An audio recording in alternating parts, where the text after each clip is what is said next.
He walked into school and never walked out.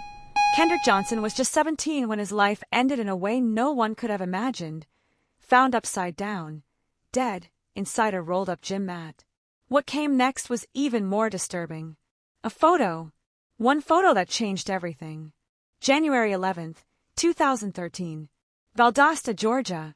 Students were back from winter break. Kendrick, an active, well-liked student and athlete, didn't come home that day. By the next morning, his body was discovered in the old gym of Lowndes High School, his feet sticking out from the center of a vertical wrestling mat. The initial explanation?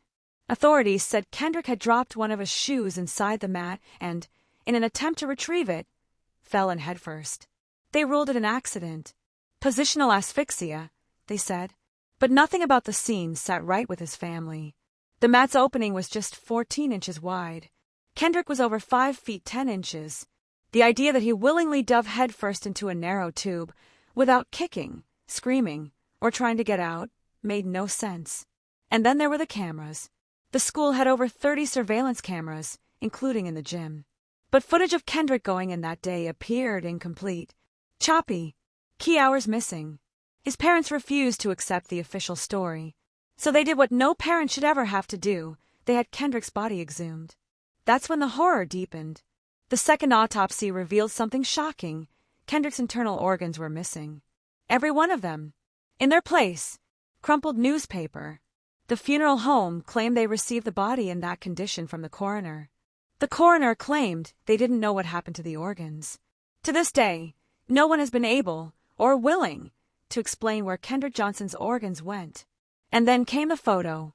A single image from the second autopsy made its way online, and it sent shockwaves through everyone who saw it. Kendrick's face was grotesquely swollen, almost unrecognizable. His skin showed signs of deep bruising, blunt trauma, not the clean, peaceful look you'd expect from someone who had suffocated in a tight space.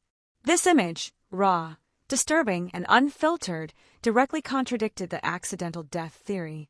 People began to ask questions louder than ever before. If this was just a freak accident, why were there no signs of struggle on the mat?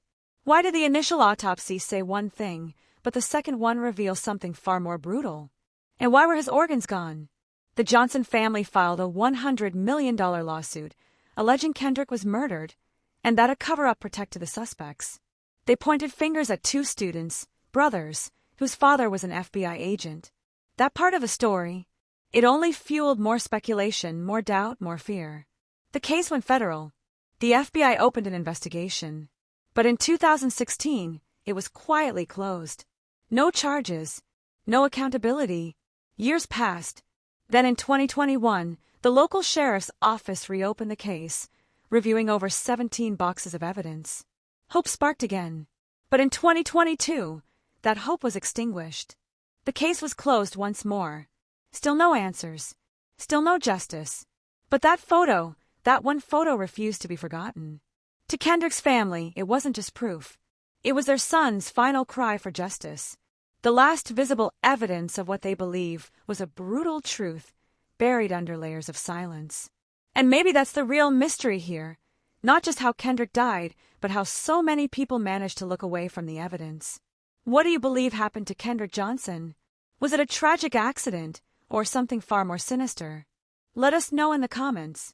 And if this story shook you even a little, share it, because silence is what injustice feeds on.